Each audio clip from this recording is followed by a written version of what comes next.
Hi, hello everyone. Thanks for clicking in again. This week we're going to be hitting the topic of grey listing. Very topical at the moment in most of the news and news articles that's going around in the public. So yeah, without further ado, we're going to get cracking. As always, I'm Andrea from Wealth Associates, chatting to Moritz, who's a director at Wealth Associates. And yeah, Mo, fill us in. I mean, what's up with the grey listing? What is it? And I know that most people are aware of the credit downgrade that happened a few years ago. So is it as big a matter that we should worry about from a macro and micro point of view? And yeah, just give us a brief history and what it's all about. Yeah, thanks, Andrea. So the biggest thing with the grey listing, it's not as impactful as the credit downgrade. I know we've got that on our list to cover as well, so we won't go into detail there for now. But the impact of grey listing is more important around the principle and potential future of what could happen if we don't fix it, rather than the immediate changes that occurred in the market. And essentially, what happened was we were grey listed on the Friday, and by that time already, the market had already pretty much priced in that it would happen. Taking one step back, the grey listing is essentially a common term referred to as jurisdictions under increased monitoring. It came about from an organization called the Financial Action Task Force, which is essentially, in simple terms, a global money laundering and terrorist financing watchdog. So what they do is really important because obviously as citizens and investors in South Africa, we don't want money laundering and terrorist financing to happen within our jurisdiction. So unfortunately, we've joined the likes of the Cayman Islands, Nigeria, Panama, Syria, which is also on the list, and it's not really a list that you want to be on. The impact of it, it has impacted the rand slightly, but markets have gone on unawares. It hasn't really impacted the bond market either.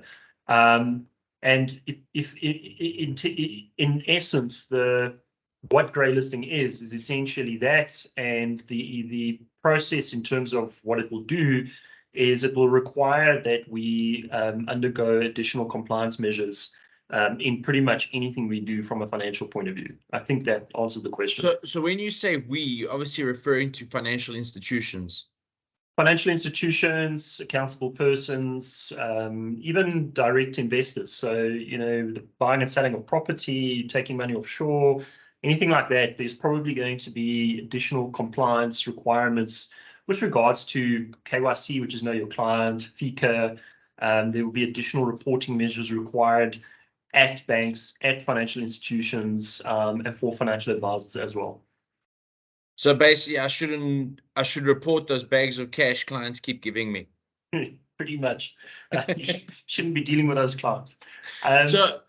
On a serious note, though, for the man on the street, this basically just means that there's going to be a few more hurdles they need to jump through when transacting, especially on a bigger transaction.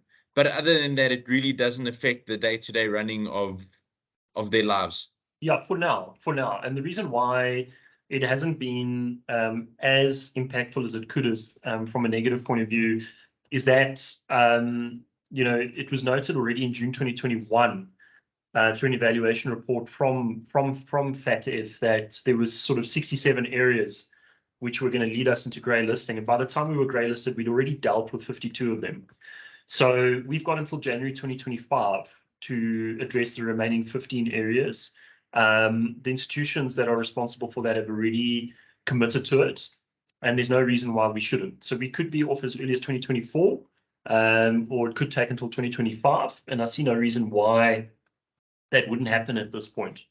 So that actually leads into the question I was going to ask. If we are then compliant before then, are we removed from the grey list before 2025, or is 2025 our next review? No. So if we can prove compliance, then we would be removed. Okay. Which would obviously be a net positive for everyone. Yeah, definitely. And then we'd have the measures in place. So going forward, the risk of being grey listed again, obviously minimal. It should be, yes. Do you know of any examples of countries that have come off the grey list recently? Not off by hand, but it has happened in the past. So there have been countries that have gone on and have addressed these areas and have gone off.